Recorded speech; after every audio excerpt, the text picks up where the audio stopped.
Olá, pessoal. Meu nome é Concécio e essa é mais uma live do canal Deus Sem Igreja. Hoje eu quero falar sobre a simplicidade do Evangelho. Em 2 de Coríntios 11:3 está escrito: Temo que, assim como a serpente enganou Eva com sua astúcia, vocês também sejam corrompidos em seu entendimento e se afastem da simplicidade do Evangelho de Cristo. A misericórdia e o amor de Deus não estão fundamentados em regras legalistas nem em conceitos teológicos. A verdade da palavra de Deus é uma verdade simples, clara e objetiva. Assim como um pai que instrui o seu filho, Deus nos instrui através da sua palavra e cabe a nós aceitá-la como a palavra do nosso pai. Não como uma matéria escolar que tem que ser analisada, questionada e estudada.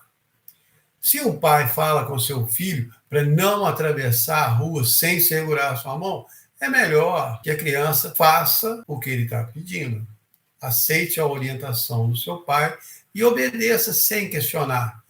Muitas vezes a idade da criança não vai lhe permitir entender todos os motivos daquela instrução. Por isso é melhor ela obedecer sem questionar. Quando Jesus disse em Mateus 18:3, se não vos converterdes e não vos fizerdes como meninos, de modo algum entrareis no reino dos céus. Ele estava explicando exatamente isso, que as crianças aceitam mais facilmente o que lhes é dito sem questionar. E por causa dessa aceitação simples, sua compreensão é mais rápida. E elas podem entender as grandes verdades de Deus que ficam escondidas dos corações cheios de dúvidas e questionamentos. Foi por isso que Jesus orou em Mateus 11:25. Graças te dou, ó Pai, Senhor do céu e da terra, que ocultaste essas coisas aos sábios e entendidos e revelastes aos pequeninos. Deus nos deu mensagens simples e fáceis de entender, como em João 10:9, Jesus disse: Eu sou a porta, todo aquele que entrar por mim salvar-se-á. Essa é uma mensagem simples, bem clara e bem objetiva.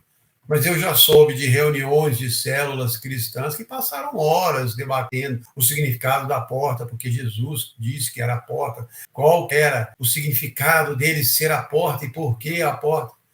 Aceitar a verdade que é dita sem questionar parece um conceito incorreto pelos padrões de hoje em dia. Por isso a investigação é tão incentivada, questionar é o mais essencial. Pode até ser verdade para algumas questões, mas não quando se trata da palavra do seu Pai. Na verdade, questionar a palavra de Deus é questionar o próprio Jesus, pois o apóstolo João diz que Jesus é a palavra que se fez carne e habitou entre nós. Está em João 1,14. Jesus é a verdade de Deus personificada. Ele mesmo disse isso em João 14:6. Eu sou o caminho, a verdade e a vida. Ninguém vem ao Pai senão por mim. E disse de uma forma bem clara, sem margem para interpretação. Mas o homem gosta de questionar, porque quanto mais aumenta em conhecimento, mais o seu orgulho aumenta. Como diz Paulo em 1 de Coríntios 11:1, a ciência incha, mas o amor edifica. E não foi essa a grande tentação que causou a queda do ser humano? A serpente incitou o homem a comer o fruto do conhecimento do bem e do mal. Ela disse: no dia em que vocês comerem esse fruto, seus olhos vão se abrir e vocês serão como Deus, conhecendo o bem e o mal. E até hoje, o homem quer ser como Deus. Ele quer se tornar Deus, mas não reconhece as características principais e marcantes de Deus. Por isso ele nunca vai conseguir ser como ele. O amor, a humildade, a paciência, calma, perdão, misericórdia são algumas das características de Deus e do seu Espírito. Mas o que o homem valoriza é orgulho e arrogância. E isso o afasta cada dia mais de Deus. Por isso é tão difícil para o homem aceitar a salvação gratuita dada pelo sacrifício de Jesus. É simples demais e não lhe dá nenhum crédito. Ele não tem que se esforçar para merecer e não pode reivindicá-la como um direito seu. É um presente, mas aceitar esse presente requer humildade, submissão e reconhecimento de que Jesus foi o único responsável por sua salvação e por isso você lhe deve respeito e agradecimento eterno. Mas o homem não quer se submeter a Deus, reverenciá-lo e muito menos honrá-lo. Na verdade, ele quer mesmo é que Deus o reconheça como responsável pelo seu próprio sucesso, suas conquistas e até mesmo a sua própria salvação. E é por esse caminho que todas as religiões da Terra andam, inclusive muitas correntes cristãs. Até mesmo aquelas que pregam que Jesus é o Salvador e reconhecem o seu sacrifício na cruz, ainda assim elas pregam que o homem deve ajudar Deus a salvá-lo. Se você não fizer isso e aquilo, o sacrifício de Jesus não é o suficiente para te salvar. Porque se o homem consegue ter um pouco de crédito para esfregar na cara de Deus o seu direito à salvação. Mas a Bíblia é bem clara em todas as suas mensagens. João 3,36, todo aquele que crê no Filho tem a vida eterna. Essa afirmação não tem condicional e continua, mas todo aquele que rejeita o Filho não verá a vida. Então, se você rejeita Jesus e segue o seu próprio plano para se salvar, não vai conseguir. Está bem claro aqui. O primeiro vídeo que eu gravei foi exatamente sobre esse tema. Listei todos os versículos, apresentei as respostas da Bíblia para todas as contestações religiosas. Mas até mesmo os apóstolos de Jesus enfrentaram esse problema com seus convertidos. Paulo escreveu aos discípulos da Galácia: fico admirado que tão depressa vocês passaram daquele que os chamou na graça de Cristo para outro evangelho, porque ele tinha pregado a salvação por graça através de Jesus. E depois apareceram alguns afirmando que para serem salvos, os seguidores de Jesus também tinham que se circuncidar como os judeus. Mas a circuncisão era uma prática daqueles que seguiam a lei de Moisés para buscar nela a salvação. E Paulo falou que esses eram falsos irmãos que entraram no nosso meio para espreitar a liberdade que temos em Jesus e nos trazer de volta à escravidão da lei. A mensagem da salvação foi dada por Jesus de uma maneira simples e clara, tão simples que os mestres da lei não conseguiam entendê-la. A compreensão dela fugia da sua mente legalista e analítica. Era simples demais, fácil demais, boa demais para ser verdade. Aliás, a palavra evangelho significa exatamente isso. Notícias boas demais para serem verdades. Por isso eram chamadas de boas novas. Então não vamos complicar o evangelho, vamos aceitar como crianças as verdades de Deus, suas boas notícias, aceitar de bom grado a liberdade que Jesus nos deu. E essa mesma liberdade também incomoda muito o inimigo da nossa alma. Porque se temos toda essa liberdade com Deus, nosso Pai, e com Jesus, nosso irmão mais velho e Salvador, então não estamos sujeitos às condenações que o inimigo de Deus nos impõe. Como Paulo escreveu em Romanos 8:1, agora nenhuma condenação há para os que estão em Cristo Jesus, que não andam segundo a carne, mas segundo o Espírito. E ele, Paulo, ainda escreveu mais sobre a nossa liberdade em Colossenses 2. Se estamos mortos com Cristo quanto ao mundo, por que ainda nos sujeitamos a ordens como não toques nisso, não coma aquilo, não faça isso? Todas essas coisas estão destinadas ao desaparecimento pelo uso e são baseadas em preceitos e ensinamentos de homens.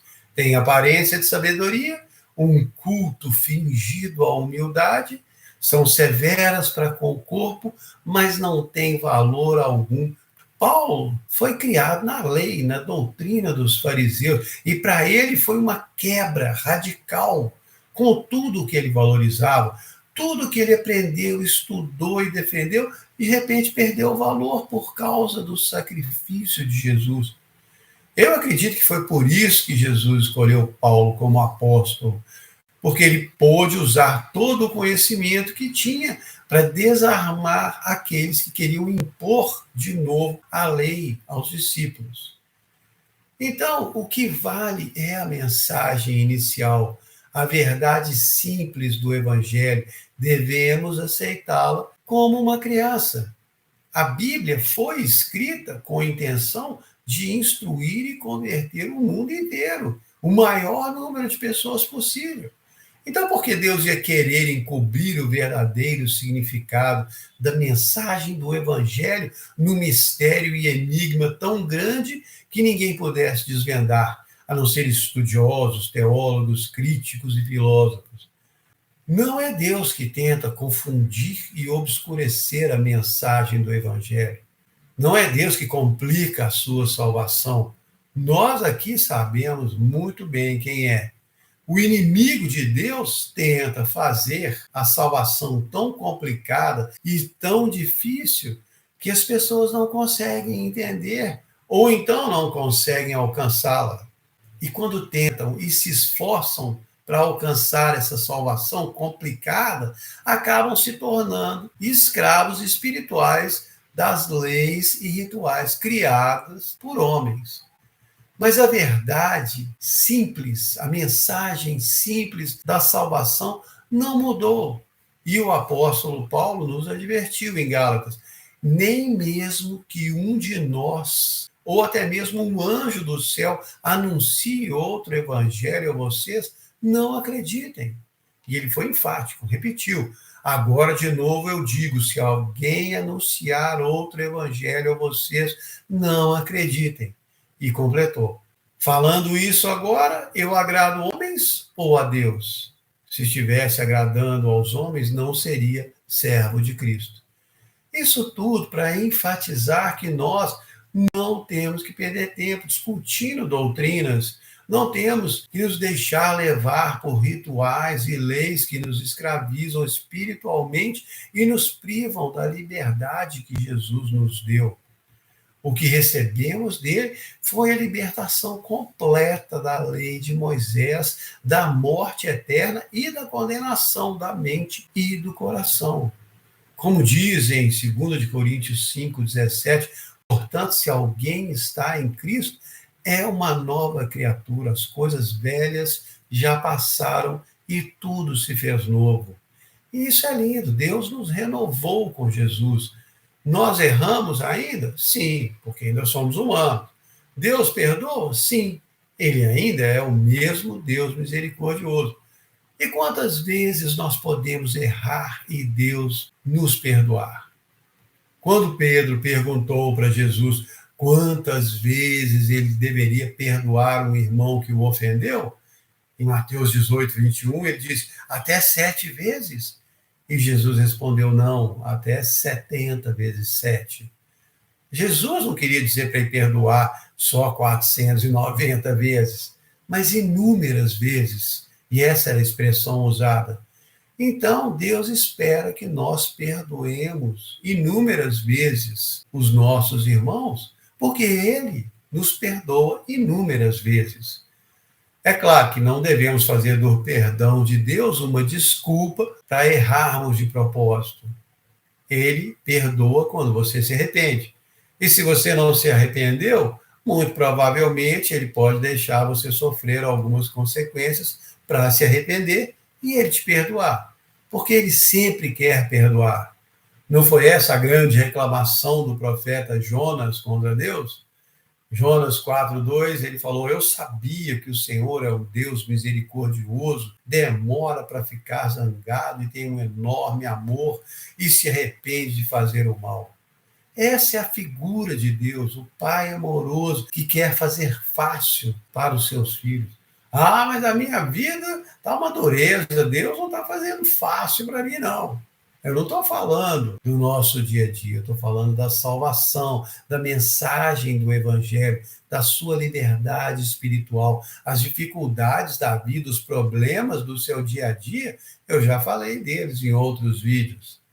Então, lembre-se de se relacionar com Deus como um filho se relaciona com seu pai. E, de preferência, um filho pequeno, uma criança que ama, admira e respeita o pai, não um adolescente em crise. As crianças são mais divertidas, mais sinceras, mais verdadeiras e mais simples. E nós também deveríamos ser assim com o nosso Deus. Amigos, felizes, agradecidos, verdadeiros e sinceros. Jesus se sacrificou para que nós pudéssemos ser assim com Deus. Filhos felizes de um Pai amoroso. Um Pai que habita em nós, prepara o nosso caminho e nos guia cada dia na direção da sua casa. Ele já preparou um lugar para cada um de nós na sua casa e está aguardando com alegria o dia da nossa chegada. Como está escrito no penúltimo versículo do livro de Judas, Deus é poderoso para nos guardar de tropeçar e nos apresentar felizes e limpos diante do seu trono. É assim que nós vamos estar quando chegarmos lá, muito felizes e todo limpinhos de toda essa sujeira do mundo, sujeira física, psicológica, espiritual. E quem nos limpa é Deus, não nós mesmos, com as nossas próprias obras e os nossos próprios esforços para ficarmos livres do pecado. Isso é o que diz em Tito 3, não por obras de justiça que houvéssemos feito, mas segundo a sua misericórdia, ele nos salvou pela lavagem da regeneração e da renovação do Espírito Santo, que ele derramou ricamente sobre nós por meio de Jesus Cristo, nosso Salvador, para sermos justificados por sua graça e feitos seus herdeiros na vida eterna. Olha que promessa linda! E não tem nada de complicado, nada para ser interpretado ou explicado. Toda a palavra de Deus é assim, e nós devemos recebê-la dessa maneira. Quando for ler a Bíblia, leia com o coração aberto e receptivo, não com uma mente analítica. Se a linguagem estiver muito arcaica e complicada, consiga uma versão mais recente na linguagem de hoje e continue lendo. Se encontrar alguma coisa que te deixou com dúvida, peça para Deus te explicar. Ou então manda uma mensagem, e-mail, zap para mim, eu posso tentar te ajudar sem complicar. Eu mesmo já entreguei algumas coisas para Deus que eu não entendia e deixei para Ele me explicar depois, quando achasse a hora certa. Eu nunca me arrependi. Não só coisas que eu li, mas também coisas que aconteceram na minha vida e eu não entendi por quê. Então, aprendi a fazer um pequeno embrulho e entregar para Deus, deixar nas mãos dele, confiando que quando fosse a hora certa, ele ia me explicar. E ele sempre foi fiel. Algumas ocasiões, eu já tinha até esquecido do assunto, mas na hora certa ele me lembrou o motivo do que aconteceu, ou me explicou a passagem que eu li, e eu fiquei muito feliz, não só por ter recebido a resposta de Deus, mas também por ver que ele não tinha se esquecido e tomou tempo para me lembrar e explicar. No seu maravilhoso amor, ele guardou a minha dúvida com carinho para me explicar na hora certa. Confie em Deus quando for ler a Bíblia. Não busque explicações demais. Apenas leia e deixe a palavra dele agir no seu coração. Confie também quanto à sua vida e as coisas que acontecem e que você não entende por quê. Ele sabe muito bem o que está fazendo e conhece o caminho pelo qual está te levando. Então apenas segure a mão dele bem firme e deixe ele te levar. Eu aprendi que o lugar mais seguro é bem pertinho de Deus, seguindo o que ele tem para mim. Faça o mesmo e você não vai se arrepender. Espero que vocês tenham gostado. Muito obrigado.